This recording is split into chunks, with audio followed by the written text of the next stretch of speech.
안녕하세요. PP채널의 박목사입니다. 마태복음 7장 7절에 보면 이런 말씀이 나옵니다. 구하라 그리하면 너희에게 주실 것이요 찾으라 그리하면 찾아낼 것이요 두드리라 그리하면 너희에게 열릴 것이니. 이 말씀이 말하는 바는 명확합니다. 간절히 구하는 자에게 하나님께서 응답하신다. 그리고 이어지는 9절에서 11절 말씀에선 하나님께서 간구하는 자의 기도에 응답하시는 이유에 대해 말해줍니다. 아무리 악한 자라도 자기 자녀에게는 좋은 곳을 주려고 하는 것이 당연한데 하물며 하늘에 있는 너희 아버지 하나님께서 너희가 구하는 것을 당연히 주시지 않겠느냐. 그렇습니다. 하나님께서는 우리의 하늘 아버지이기에 우리의 간절한 기도에 응답하십니다. 그러니 이 아버지이신 하나님을 온전히 믿는 가운데 간절히 구하십시오. 그러면 반드시 응답하십니다. 아멘. 이 말씀을 그냥 이렇게 끝내면 참 깔끔하고 좋은데, 근데 이렇게 마무리할 수가 없습니다. 왜냐하면 아직 예수님의 말씀이 끝나지 않았기 때문이에요. 마태복음 7장 7절에서부터 12절까지 말씀이요, 한 단락을 이룹니다. 이 단락의 가장 마지막 절인 12절에서 예수님께서는 이렇게 말씀하십니다. 그러므로 무엇이든지 남에게 대접을 받고자 하는 대로 너희도 남을 대접하라. 이것이 율법이요 선지자니라. 예수님께서 7장 7절에서 11절 말씀에서 기도에 대해 가르쳐 주십니다. 간절히 구하라 그러면 응답하겠다. 그런데 이어지는 12절 말씀이요, 뭔가 이 말씀과는 어울리지 않는 것 같습니다. 너희가 대접을 받고 싶으면 먼저 남을 대접하라. 뭔가 앞의 말씀과 뒤의 말씀이 잘 연결이 되지 않는 것 같습니다. 근데 예수님께서는 왜 기도에 대한 가르침 우리에게 주신 후에 간절히 기도하며 응답하신다는 가르침 우리에게 주신 후에 이 말씀을 하셨을까요? 이 말씀에 담긴 내용을 바르게 파악하는 것이 오늘 우리가 살펴볼 말씀의 중요한 열쇠입니다. 그러므로 무엇을 남에게 대접받고자 하는 대로 너희도 남을 대접하라. 이것이 율법이요 선지자니라. 이 말씀을 가리켜 황금률이라고 합니다. 이를 황금률이라고 하는 이유는 그만큼 중요한 원리이기 때문이에요. 이웃사랑에 대한. 이웃사랑의 가장 기본적이고 중요한 원리는 내가 소중한 만큼 남도 소중한 것을 아는 것입니다. 이를 알고 인정해야 다른 사람을 사랑하고 존중할 수 있기 때문에 가장 중요한 원리라고 하여 이를 황금률이라고 하는 것입니다. 예수님은 12절 말씀에서 이 말씀을 가리켜 율법과 선지자라고 합니다. 유대인들은 구약 성경을 가리켜 율법과 선지자라고도 불렀습니다. 그렇게 불렀던 이유는 쉽게 말해서 구약 성경의 대부분을 율법과 선지자의 말이 차지하고 있었기 때문입니다. 예수님 시대에는 신약 성경이 아직 쓰여지지 않은 시기거든요. 그러면은 그 시대에는 아직 신약 성경이 없겠죠? 구약만이 성경이겠죠? 맞습니다. 구약만이 성경이었던 시대입니다.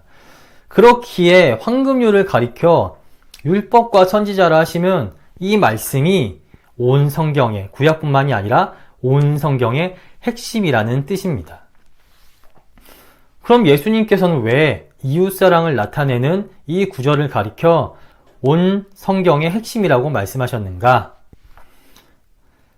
예수님은 마태복음 22장에서 하나님 사랑과 이웃 사랑이 온 율법과 선지자의 강령이라, 즉 모든 성경의 핵심이라고 말씀하셨습니다. 그렇게 말씀하신 이유는 모든 성경의 내용이 결국에는 하나님 사랑과 이웃 사랑을 말하고 있기 때문입니다. 우리를 만드시고 또 은혜로 구원하신 하나님을 사랑하고 이 사랑을 받은 자로서 사랑을 베풀어 이웃을 사랑하는 것이 성경이 말하고자 하는 핵심입니다. 이웃사랑과 하나님 사랑은요, 하나로 묶여 있습니다. 하나님을 사랑하는 자만이 이웃을 사랑할 수 있습니다. 이웃을 사랑한다는 게 쉬운 문제가 아니에요. 내 가족과 주변에 친한 사람들을 사랑할 수는 있지만 성경에서 말하는 이웃의 범위는 단순히 나랑 친한 사람, 내 주변 사람만을 말하는 게 아니라 이보다 훨씬 범위가 넓습니다. 마태복음 5장에서 예수님은 원수도 사랑하라고 하십니다.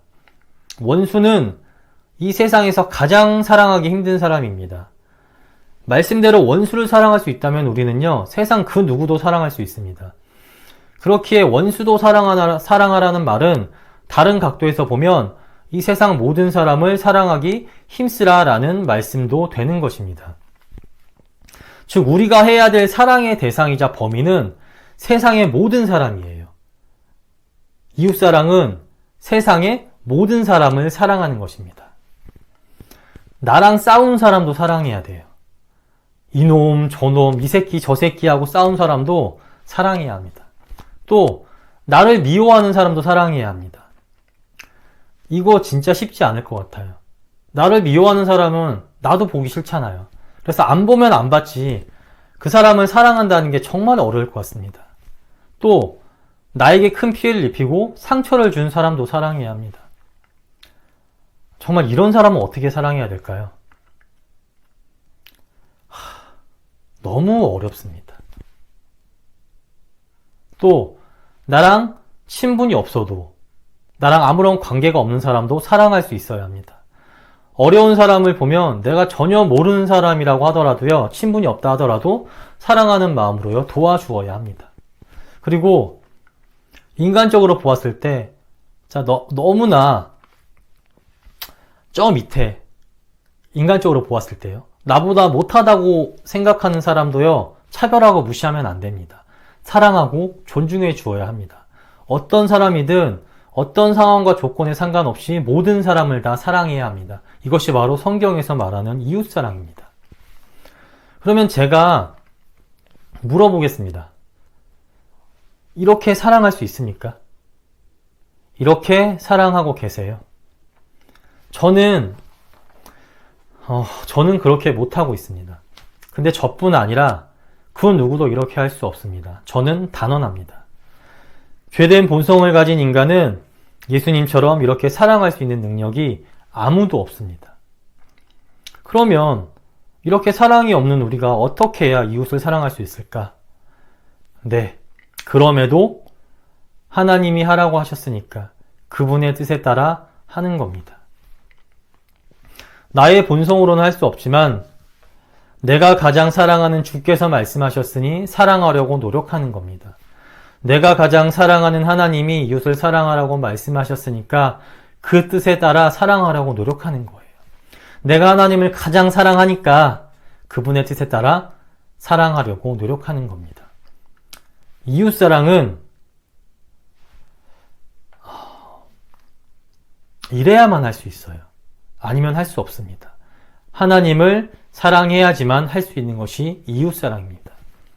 이렇게 이웃사랑은 하나님 사랑과 하나로 묶여 있습니다. 하나님을 사랑하는 자만이 이웃을 사랑할 수 있습니다. 그렇기에 황금률은 단순히 이웃사랑만 말하는 게 아니라 이웃사랑과 더불어 하나님 사랑도 말합니다. 그래서 이를 가리켜 온 성경의 핵심이자 우리가 반드시 행해야 될 하나님의 뜻이라고 말하는 것입니다. 그럼 예수님께서 마태복음 7장에서 간절히 구하는 자에게 응답하신다는 기도에 대한 가르치심 후에 우리에게 이 말씀을 하신 이유가 무엇일까요? 네, 간절히 구함과 동시에 하나님 말씀대로 행하라. 그래야 응답이 있다. 바로 이를 말씀하시는 거예요. 마태복음 7장 7절에서 12절에서 말하는 예수님의 기도에 대한 가르침은 여기까지 해석해야 오해가 생기지 않습니다. 반드시 12절까지 해석해 주어야 바르게 이해할 수 있습니다. 항상 잘해야겠지만 사람은 어려운 일이 생기거나 그런 문제에 닥치면 더욱더 간절히 기도하게 됩니다. 하나님의 응답을 바라며 간절히 기도하게 됩니다. 근데 이때 이런 유혹도 같이 와요. 어떤 유혹이냐면 하나님 뜻이 아닌 다른 방법으로 잘못된 방법으로라도 어떻게든 문제를 해결하라는 사탄의 유혹입니다. 어려운 문제가 딱 나에게 오고 그런 상황 가운데 있으면 너무 힘들잖아요. 빨리 해결하고 싶고. 그래서 무슨 수를 써서라도 해결하고자 하는 인간의 마음을 틈타 사단이 유혹하는 겁니다. 사람은 이런 상황이 되면 대부분 판단력이 흐려지고 또 앞에 있는 문제 해결에만 온 정신을 몰두하게 됩니다. 그래서 평소에는 분명 하면 안 된다는 걸 아는데 이때에는 잘못된 방법을 써서라도 어떻게든 문제를 해결하고 싶어집니다. 그러며 스스로 그 행동에 대해 정당성을 부여하려고 합니다. 방법이 없잖아. 이거 말고 방법이 없잖아. 남들도 다 이렇게 하는데. 하나님, 딱 한 번만, 이번 딱 한 번만 하겠습니다. 용서해 주세요.